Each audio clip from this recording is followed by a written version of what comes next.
The first Star Wars film came out in 1977. So it was conterminous with the Sex Pistols.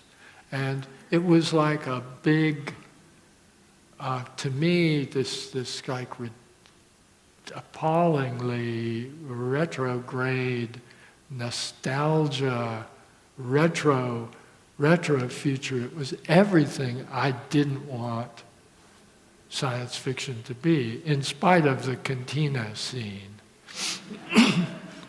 And it was riffing on the 1930s Buck Rogers serials that ran every day after school on television when I was like 4 years old. Tom Corbett.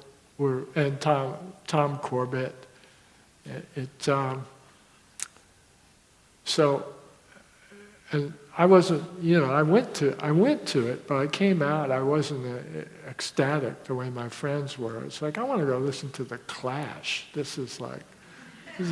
want there to be science fiction that's like listening to the Clash. So that was happening, and at the same time, Blade Runner was in the wings, and was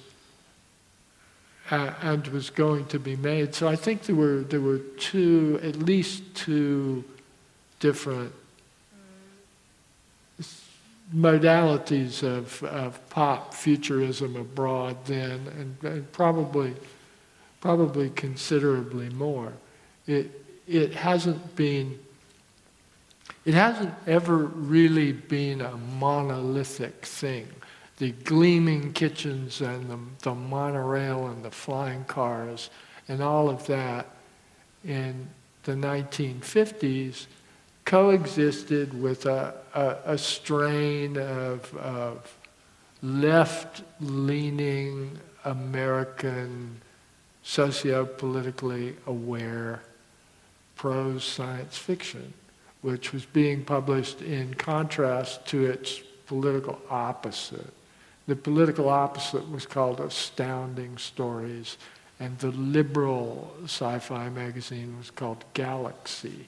And the writers, there was a little bit of crossover, and they would drink together when they went to science fiction conventions, but otherwise they didn't have much to do with one another.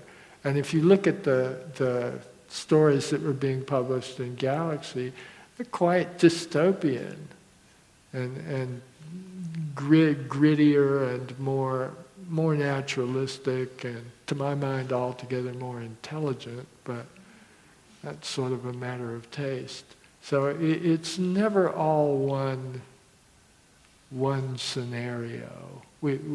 Though we tend to remember it that way.